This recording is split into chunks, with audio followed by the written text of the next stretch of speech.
말씀은 디모데후서 1장 12절 한 절 말씀입니다.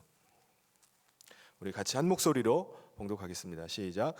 이로 말미암아 내가 또 이 고난을 받되 부끄러워하지 아니함은 내가 믿는 자를 내가 알고 또한 내가 의탁한 것을 그날까지 그가 능히 지키실 줄을 확신함이라. 아멘. 오늘 뉴스를 보니까는 미국 뉴욕 주의 그 예배 인원 제한 조치에 대해서 종교계에서 카톨릭과 정통 유대교에서 예배 금지에 대한 그 예배 인원 제한에 대한 행정 명령이 부당하다는 소송을 냈었다고 합니다. 그런데 그 소송에 대한 연방 대법원의 판결이 오늘 나온 거예요. 그 내용이 감염병 사태에서도 헌법이 뒤로 물리거나 잊혀져서는 안 된다.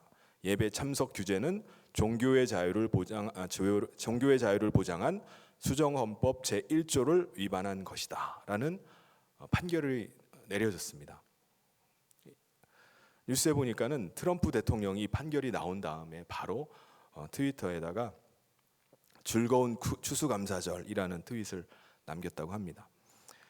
현재 미국 내에 코로나 확진자가 하루에 10만 명 이상이 쏟아져 나오는 가운데도 이런 결정이 내려졌다는 것은 시사하는 바가 매우 크다고 생각합니다.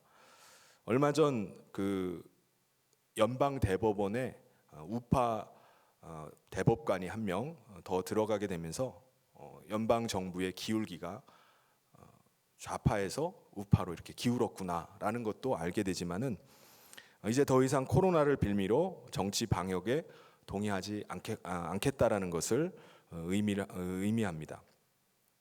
우리나라 같은 경우도 정부의 부정이 드러나고 여론이 악화되기 시작하면은 여지없이 나타나는 게 뭐죠? 확진자가 늘어납니다. 최근에 부동산 민심이 폭발하고 또 검찰 수사의 초점이 청와대로 향하니까는 또 향하고 또 미국발 부정선거 소식이 계속 들리니까는 여지없이 확진자가 대폭 늘어나고 사회적 거리두기를 합니다. 그래서 뭐라고 하죠? 모임 갖지 말아라. 서로 만나서 이야기를 하지 말라는 것입니다. 코로나 확진자 검사는 미국이나 영국은 국민의 50%에서 60%가 지금 이미 검사를 마쳤는데 우리나라는 몇 프로 정도, 국민의 몇 프로 정도 했을까요? 5%밖에 안 됩니다. 전 국민의 5%밖에 검사를 받지를 않았어요. 그리고 확진자의 70%가 무증상이라고 합니다. 그러니까 검사를 많이 안 하니까는 확진자가 많이 안 나타나는 것뿐이지 이미 우리 사회에 코로나 이 바이러스 확산이 많이 되어 있을 수 있습니다. 그러니까 검사를 하면 할수록 확진자가 계속 늘어나는 것입니다. 문제는 독감으로 인해서 한 해에 2,000명 이상이 죽는다고 하는데 이보다 덜 위험한 이 코로나19를 확산시킨 것은 교회가 이것을 확산시켰다라는 것입니다. 지난 8.15 때 광화문에서 시위를 했던 모 교회 교인들을 가리켜서 살인자들이라고 이렇게 막 몰아세우기도 하고 지금 다시 재확산되는 이유도 8월 15일 날 광화문에서 그게 확산되었기 때문에 이게 또 원인이 거기에 있다고 말합니다. 이 코로나가 무서운 게 뭘까요? 확진자 한 사람이 나오면은 접촉 가능한 모든 사람을 다 자가 격리시킬 수 있고 그 장소를 폐쇄시켜 버릴 수 있다는 것입니다. 지난주에 우리 정신여고에서 확진자 한 명이 나와서 어떤 일이 벌어졌죠?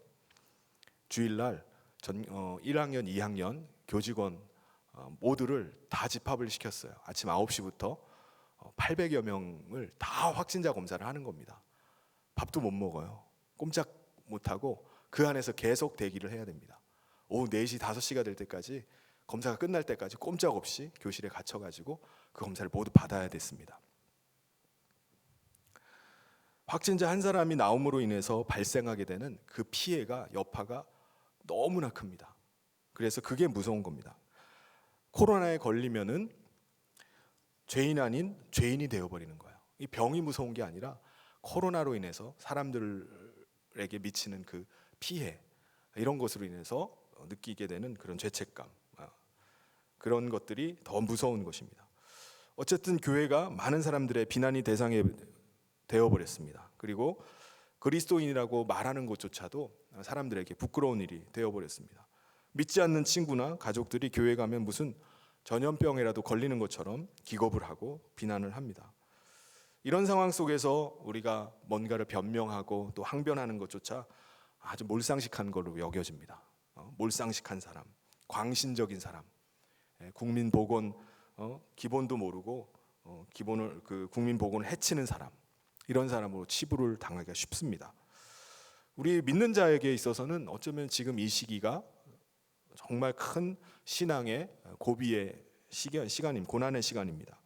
우리의 믿음이 이 고난 앞에서 정말 견고하게 설 것인가, 아니면은 세상의 비난 가운데서 우리가 세상으로 그냥 나가버릴 것인가, 이런 평가받는 이 시기라고 생각합니다. 그렇다면 오늘 우리가 이러한 고난 앞에 어떻게 우리의 믿음을 계속해서 지켜나갈 수 있을까요? 오늘 말씀을 통해서 그것을 함께 나누고자 합니다. 이 말씀을 통해서 이 고난의 시대에 우리 신앙의 정말 중심 뿌리가 흔들릴 수 있는 이러한 고난의 시기에 참 믿음을 지키고 또 승리하는 저와 모든 성도님 되시기를 주님의 이름으로 축원합니다. 사도 바울은 지금 로마 감옥 안에서 죽음의 순간을 기다리고 있고, 또 함께했던 많은 사람들이 사도 바울의 이러한 모습을 보면서 떠나갔어요. 많은 사람들이 배신하고 떠나간 상황이었습니다. 이런 상황 가운데 사도 바울은 자신이 믿고 자신이 지금까지 의지해왔던 이 복음에 대해서 나는 전혀 부끄러워하지 않는다라고 말합니다. 그리고 이 복음을 위해서 살아왔던 자신의 삶, 이것에 결코 후회함이 없었습니다. 아니, 지금 자기가 복음 때문에 이렇게 감옥에 갇혀 있고 자기가 사랑하고 같이 동역했던 사람들조차도 이렇게 다 떠나간 상황이고 배신을 하는 그런 상황 가운데서 그는 전혀 흔들리지 않았습니다. 그렇다면 사도 바울이 어떻게 이런 상황 가운데 자신의 믿음을 지키고 고난을 이겨낼 수 있었을까요? 오늘 본문에서 두 가지를 우리가 발견할 수 있습니다. 첫째는 하나님을 아는 사람이 되어야 된다는 것입니다. 12절 상반절에 이로 말미암아 내가 또 이 고난을 받되 부끄러워하지 아니함은 뭐 때문에요? 내가 믿는 자를 내가 알고. 자신이 지금 고난 가운데에서도 전혀 자신의 복음에 대한 이 믿음, 신앙, 여기에 대해서 전혀 부끄러워하지 않는 이유는 자신이 믿는 하나님을 자신이 알기 때문이라는 거예요. 내가 하나님을 알기 때문에 나는 결코 부끄러워하지 않습니다 라고 말합니다. 여러분, 신앙은 지식을 필요로 합니다. 요한복음 17장 3절에 영생은 곧 유일하신 참 하나님과 그가 보내신 자 예수 그리스도를 아는 것이니라. 우리가 구원을 얻고 영원한 생명을 얻으려면은 유일하신 참 하나님과 그가 보내신 자 예수 그리스도를 우리가 알아야 된다고 말합니다.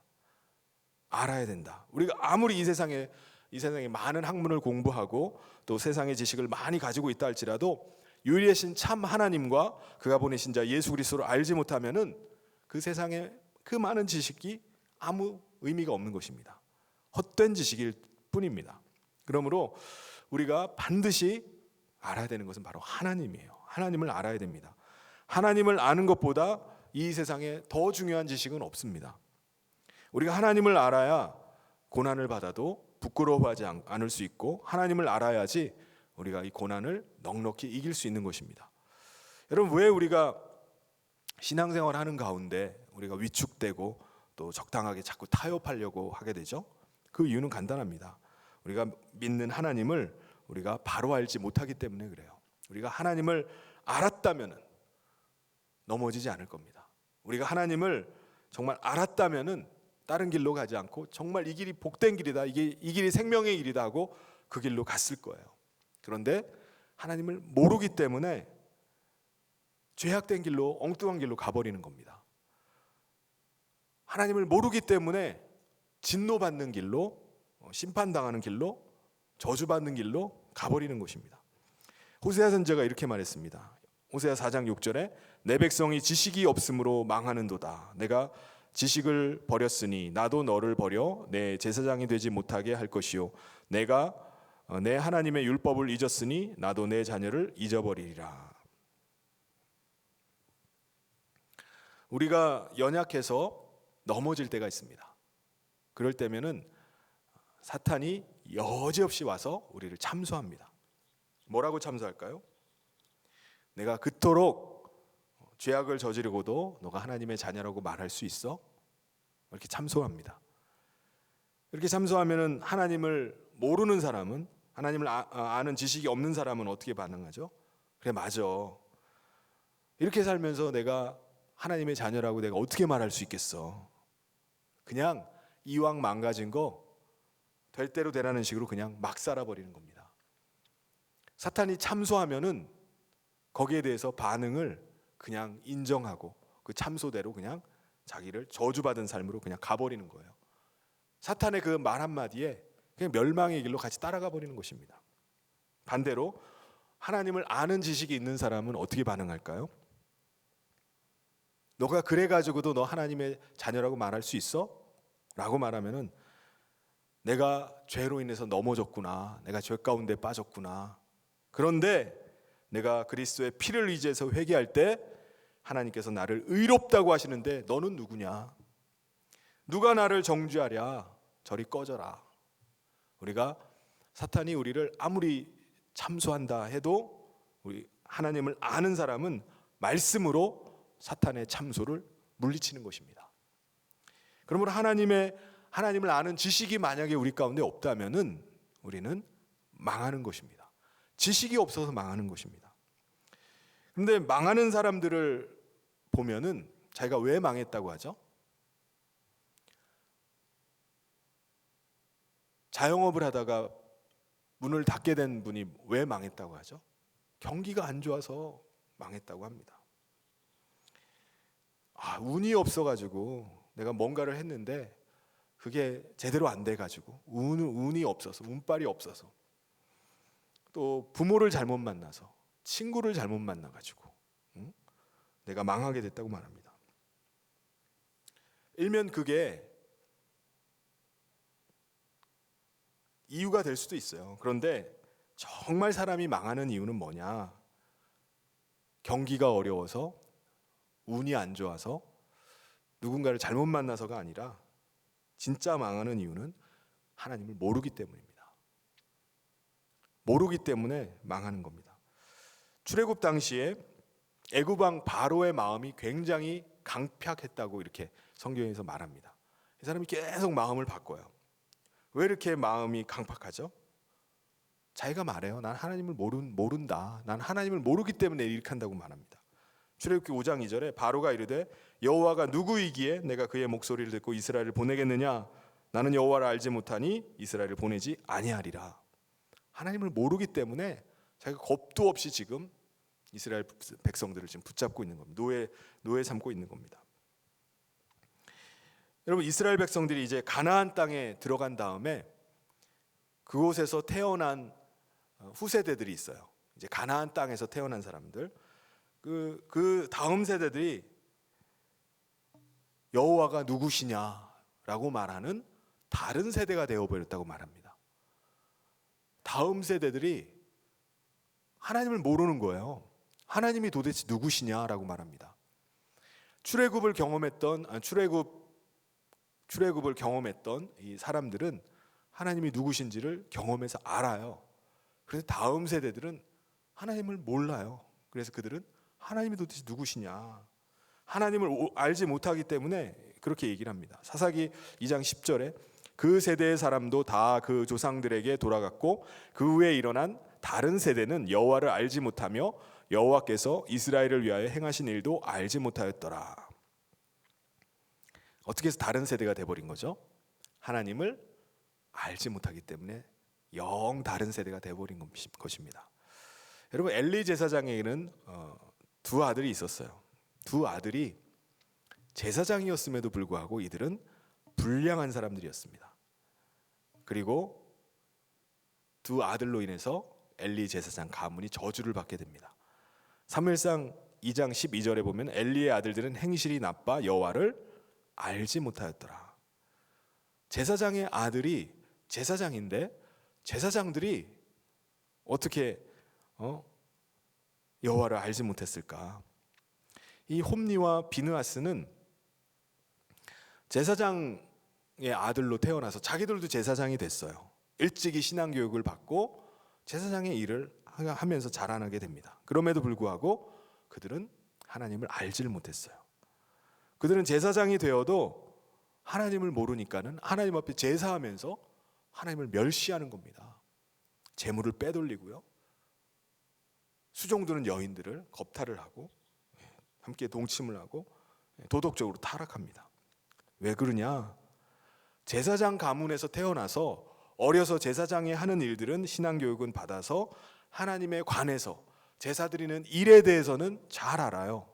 그런데 그들이 한 번도 하나님을 경험해 보지 못했기 때문에 그렇습니다. 하나님에 대해서 지식적으로는 알았지만은 하나님에 대해서는 알았지만은 그 하나님을 자신들이 만나지 못했고 그 하나님을 경험해 보지를 못했습니다. 그래서 그들이 겁도 없이 그렇게 하나님의 제사장의 일을 하면서도 그런 일들을 행했던 것입니다. 사랑하는 성도 여러분, 우리의 자녀들이 영 다른 세대가 되지 않고 이 홈니와 비느하스처럼 마음이 아주 강팍한 사람이 되지 않기 위해서라도 우리는 우리의 자녀들을 어떻게 해야 되죠? 하나님을 알게 해야 됩니다. 하나님을 알게 해야 돼요. 다른 세상의 많은 지식을 가지고 그것을 아는 것보다 더 중요한 것이 바로 하나님을 아는 것입니다. 하나님을 알지 못할 때 우리의 자녀들은 결국은 망하는 길로 가는 것입니다. 그러면 우리가 하나님을 알기 위해서 어떻게 해야 될까요? 호세아 선지자는 아까 읽었던 말씀에 호세아 선지자 6장 3절에 그러므로 우리가 여호와를 알자 힘써 여호와를 알자 그의 나타나심은 새벽빛같이 어김없나니 비와 같이 땅을 적시는 늦은 비와 같이 우리에게 임하시리라 하니라. 여호와를 알기 위해서 힘쓰라는 거예요. 우리가 하나님을 내가 더 알기를 원합니다. 하나님을 더 알게 해주십시오. 그래서 실제로 내가 하나님을 알기 위해서 애를 쓰는 겁니다. 그렇습니다. 우리가 예수를 믿음으로 말미암아 구원받는 것은 100% 하나님의 전적인 은혜입니다. 그런데 우리가 구원받은 이후에 하나님을 알기 위해서는 우리가 가만히 있어서는 안 돼요. 힘써야 된다는 거예요. 힘써야 된다는 것입니다. 갓난아이가 엄마 젖을 먹기 위해서 어떻게 하죠? 애를 써요. 조금이라도 허기가 지거나 배가 고픈 감이 있으면 여지없이 막 울어 제낍니다. 얼마나 우는지 몰라요. 젖달라는 거죠. 베드로전서 2장 2절에 갓난아기들 같이 순전하고 신령한 젖을 사모하라는 거예요. 그로 말미암아 너희로 구원에 이르도록 자라게 하려 함이라. 우리가 하나님을 계속해서 알고 믿음 안에서 계속해서 자라나기 위해서는 어린아이 같이 돼야 된다는 거예요. 신령한 젖, 그 말씀을 계속 악착같이 더 찾고 구하고 받으려고 해야 되는 것입니다. 갓난아기처럼 우리도 자라기 위해서 우리가 하나님의 말씀을 계속 구해야 돼요. 근데 아기들이 신령한 젖을 아기들이 젖을 먹으면 계속 자라는데 그 아기들이 젖을 먹는 것만큼 아기들은 계속 자랍니다. 그렇죠? 다 소화가 되고 몸에 영양분으로 다 가기 때문에 무럭무럭 자라나요. 아니 젖만 먹는데 그 젖만 먹는데도 아기들이 잘 자라나갑니다. 그게 뭐냐? 아기들은 음식을 잘 못 먹잖아요. 음식을 단단한 걸 먹질 못합니다. 젖에서 다 영양분을 섭취해요. 그거를 단단한 건 소화를 못하기 때문에 젖 상태로 된 것을 이제 먹고서 소화를 합니다. 그래서 소화가 되니까 성장을 하는 거죠. 이것을 말씀에 견주어서 보면은 우리가 말씀을 잘 먹고 잘 소화를 해야지 우리도 성장을 하는 겁니다. 말씀을 잘 소화하는 것은 뭘까요? 내가 말씀을 먹으면은 내 몸으로 나타나는 게 그게 소화가 되는 겁니다. 하나님의 말씀을 듣고도 그냥 쇠기의 경읽기식으로 그냥 지나가 버리면은 소화가 안 된 거예요. 내가 하나님의 말씀을 듣고 내가 그것을 거부해 버리면 소화가 안 된 겁니다. 구토를 해버린 거예요. 하나님의 말씀 내 안에 들어왔다가 이게 소화가 안 되고 바깥으로 그냥 나가버리는 것입니다. 그럼 잘하겠습니까? 소화가 안 되는데 어떻게 자라요? 하나님의 말씀 가운데 우리가 그 말씀 신령한 젖을 먹고 자라기 위해서는 하나님의 말씀 앞에 순종하는 것이 자라는 비결입니다. 예수님께서 가나 혼인잔치에 가셔서 이적을 행하시죠. 어떤 이적이죠? 물이 변하여 포도주 되게 하셨네. 성경에 보면은 회당에 많은 사람들이, 하객들이 있었어요. 잔치에 참석한 사람들이 나중에 예수님께서 기적을 베푸셔서 만든 포도주를 맛보고 왜 이렇게 좋은 포도주를 나중에 내느냐라고 하면서 아주 즐거워하면서 포도주를 다 마셨습니다. 근데 성경은 뭐라고 표현하냐면 물돈 하인들은 알더라 라고 이렇게 말씀합니다. 이 말씀은 하인들만 안다는 거죠. 다른 사람들은 몰라요. 어디서 짱박아 뒀던 귀한 포도주를 드디어 손님들한테 내놓는구나 라고 생각을 하는 겁니다. 그러니까는 주님의 말씀에 순종해서 물을 길르러 갔던 사람들, 물을 길러다가 항아리에다 계속 갖다 부었던 사람들, 이 맹물을 왜 여기다 갖다 불까? 술독에다 이걸 왜 갖다 불까? 라고 생각할 수도 있었는데 그들은 순종해서 물동이에다가 물을 계속 날라다 부었습니다. 그런데 그 물이 포도주로 변하는 것을 그들이 보게 된 거예요. 기적이 일어난 것을 자신의 눈으로 똑똑히 보게 됐어요. 뭘 하다가요? 시키는 대로 말씀에 순종해서 그대로 하다가 그것을 경험하게 된 것입니다. 여러분, 순종해 본 사람이 바로 하나님을 경험할 수 있습니다. 내가 하나님의 말씀을 많이 아는 게 나를 성장하게 하는 것이 아니라 그 알게 된 말씀에 믿음으로 순종하는 거예요. 우리가 아무리 성경을 많이 읽고 많이 알아도 순종함이 없다면, 그 뜻대로 내가 따라서 살아가 본 적이 없다면 결코 하나님을 경험할 수 없습니다. 성경에 나오는 기적들은 순종할 때 나타나는 것들입니다. 상식적으로 이해가 되지 않아요. 이성적으로 납득이 되지 않아요. 그런데 내가 하나님 말씀 앞에 믿음으로 순종할 때 놀라운 이적이 일어나고 그것을 통해서 하나님을 경험하는 것입니다. 알게 되는 것입니다. 사랑하는 성도 여러분, 하나님의 말씀 앞에 순종함을 통해서 우리가 하나님을 더 경험해서 알기를 주님의 이름으로 축원합니다. 누가 고난을 받지만은 고난을 이겨낼 수 있는가? 두 번째는 하나님을 확신하는 사람입니다. 하나님을 확신하는 사람. 사도 바울은 자신이 하나님께 의탁한 것은 예수 그리스도께서 능히 지킬 것을 확신한다 이렇게 말해요. 내가 하나님께 의탁한 그것은 예수님께서 지켜주신다. 분명히 지키신다. 12절 하반절에 나오는 말씀이죠. 또한 내가 의탁한 것을 그날까지 그가 능히 지키실 줄을 확신함이라. 사도 바울 자신이 주님께 의탁한 것이 있었어요. 의탁한 것이 자신의 혼인지 자신의 육신의 생명인지 그것은 정확하지는 않지만은 주님께서 재림하시는 그날까지 반드시 지켜주신다라는 확신이 있었습니다. 그렇기 때문에 그 죽음도 두려워하지 않아요. 담대합니다. 자신이 지금 감옥 안에 갇혀 있어도 복음 부끄러워하지 않아요.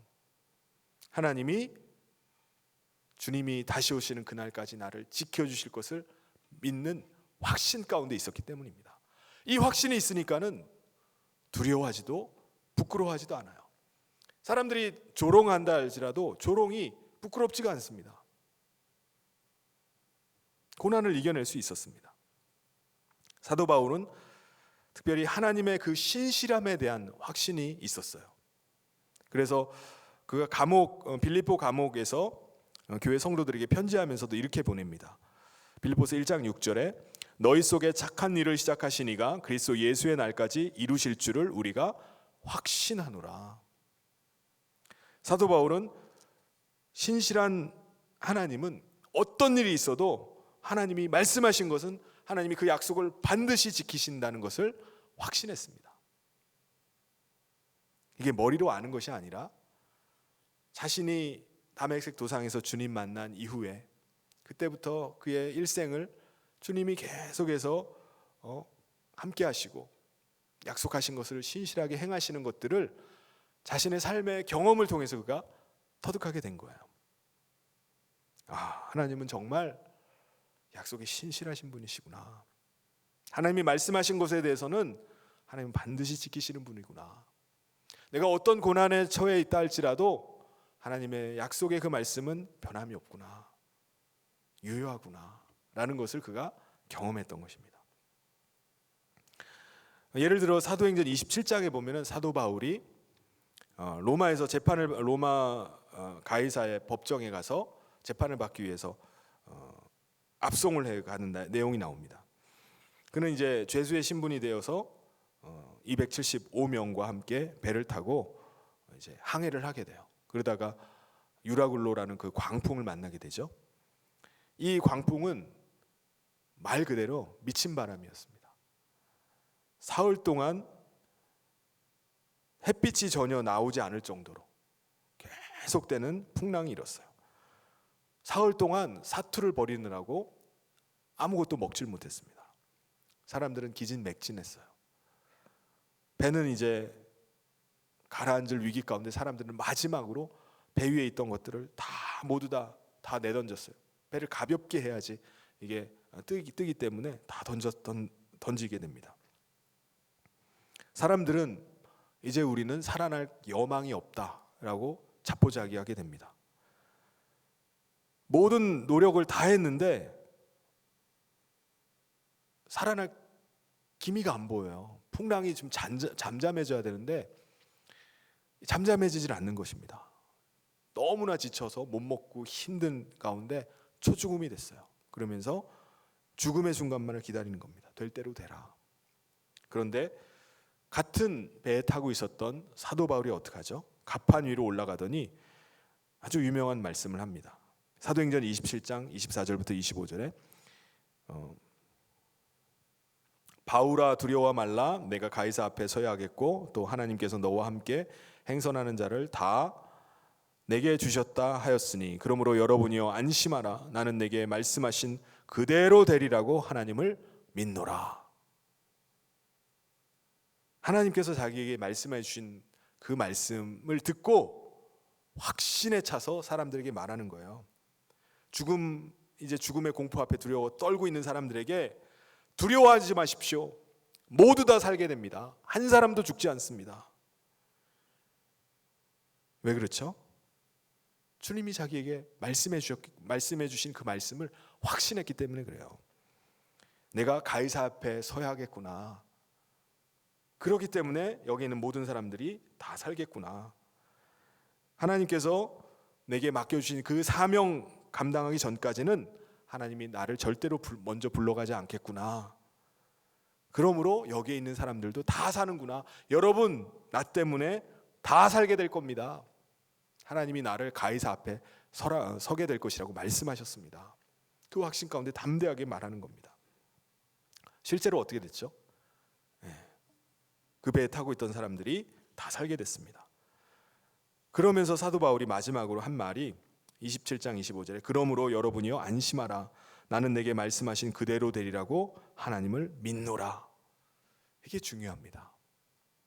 어떤 풍랑치는 그 두려운 상황 속에서도 사도 바울은 하나님께서 자신에게 말씀해 주신 것에 대한 확신이 있었어요.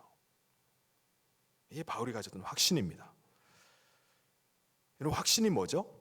확신? 자기 신념을 믿는 게 확신이 아니에요. 신념이 강한 사람도 있습니다. 아주 신념이 대단히 강한 사람이 있어요. 근데 지금 말하는 확신은 그게 아닙니다. 말씀대로 되어지는 것을 믿는 게 지금 사도 바울이 가졌던 확신이에요. 하나님이 말씀하시면 그 말씀대로 분명히 됩니다. 그 확신입니다. 나에게서 나오는 확신이 아니에요. 사도 바울은 특별히 하나님의 사랑에 대한 확신이 있었죠. 로마서 8장 38절 39절에 내가 확신하노니 사망이나 생명이나 천사들이나 권세자들이나 현재일이나 장래일이나 능력이나 높음이나 기품이나 다른 아무 피조물이라도 우리를 우리 주 예수 그리스도 예수 안에 있는 하나님의 사랑에서 끊을 수 없으리라. 사도 바울이 정말 가졌던 확신은 바로 하나님의 사랑이에요. 사망, 생명, 천사, 권세자, 현재, 장래일, 능력, 높음, 기품, 어떤 피조물도 하나님의 사랑에서 나를 끊을 수 없다. 내가 죽어도 하나님의 사랑에서는 끊어질 수 없다. 이 확신이 있었습니다. 감옥에서 죽음을 기다리는 그런 가운데 있어도 이 죽음조차도 나와 하나님과의 사랑을 끊어놓을 수 없다.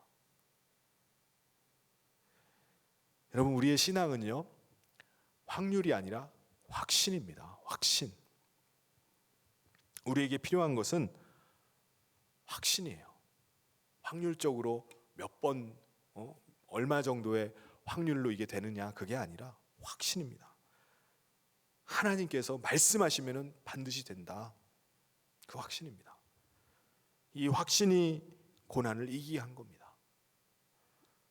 확신이 있어야지 기도할 수 있어요. 확신이 있어야지 그 말씀 앞에 우리가 믿음으로 순종할 수 있습니다. 확신이 있어야지 영적인 전쟁도 이길 수가 있습니다. 확신이 있어야지 우리가 내 삶을 들여서 하나님 앞에 헌신할 수 있는 것입니다. 이 확신이 없는데 우리가 어떻게 헌신합니까? 내 삶을 어떻게 드려요? 확신이 없으면은 신앙생활할 능력이 없습니다. 확신이 없으면은 신앙의 기쁨이 없어요. 감격이 없습니다. 내가 그냥 하다 보니까 그냥 이루어진 거지 뭐 이게 무슨 하나님이 하신 거라고 생각하겠습니까? 확신이 없는데 내가 어떻게 기도해요? 왜 이 금요일 밤에 우리가 모여서 이렇게 기도를 합니까? 확신이 없는데 우리가 내 인생을 어떻게 주님을 의탁해서 주님을 의지하고 나갈 수 있겠습니까? 그런데 하나님에 대한 확신은 하나님을 아는 것과 정비례합니다. 우리가 하나님을 알면 알수록 하나님에 대한 확신이 서게 되는 거예요. 그러니까 우리가 하나님을 아는 만큼, 하나님을 신뢰하는 만큼 우리가 하나님을 확신하는 겁니다. 그러므로 중요한 것은 먼저 우리가 하나님을 알아야 되는 것입니다. 하나님을 알기 위해서 어떻게 해야 되죠? 계속해서 말씀을 구하고 그 말씀 앞에 순종해 나가는 거예요. 우리가 지금 정교인 성경 통독할 때에도 그냥 성경을 읽고 그냥 지나가 버리는 말씀으로 끝나는 것이 아니라 그 음원 틀어놓고 그냥 자장가처럼 그냥 들으면서 들었다고 하는 것이 아니라 내게 주시는 하나님의 음성을 듣는 것처럼 우리가 그 말씀을 계속 구해하고 그 말씀대로 내가 오늘 살아보리라 순종해 나가는 것입니다. 우리가 하나님을 알고 하나님에 대한 말씀에 대한 확신 갖고 그 확신 가운데 우리가 살아갈 때 사도 바울이 그 모든 고난을 이겨내고 그 많은 조롱과 비난 가운데 부끄러워하지 않고 기뻐할 수 있었던 것처럼 우리도 고난을 이겨내고 또 기쁨 가운데 또 부끄러움이 없이 당당하게 신앙생활하게 될 줄 믿습니다. 지금 우리 가운데 이 믿음의 큰 시련 가운데 우리가 있는데 이 모든 시련도 이기게 될 줄 믿습니다. 사랑하는 성도 여러분, 하나님을 더 깊이 알아가고 하나님을 더 확신하는 가운데 우리가 넉넉히 이 모든 어려움을 이겨내는 저와 모든 성도님 되시기를 주님의 이름으로 축원합니다. 같이 기도하도록 하겠습니다. 참 좋으신 하나님 아버지, 오늘 우리가 하나님을 믿는 믿음 가운데 우리가 살게 하심을 감사합니다. 오늘 주신 이 말씀과 같이 오늘 우리가 하나님을 더 알아가기를 소원합니다. 또 하나님 말씀을 더 확신하기를 원합니다. 그래야 해서 이 모든 어려움들을 넉넉히 이겨나갈 수 있도록 하나님 붙잡아 주시옵소서. 주의 성령께서 오늘 함께 기도할 때 확신 가운데 기도하기를 원합니다. 하나님의 약속의 말씀이 분명하고 또 하나님이 신실하심이 분명하여서 우리가 확신 가지고 기도할 때 하나님께서 신실하게 역사하여 주시옵소서. 주의 성령께서 함께 하시길 간절히 소원하며 예수님 이름으로 기도하옵나이다. 아멘.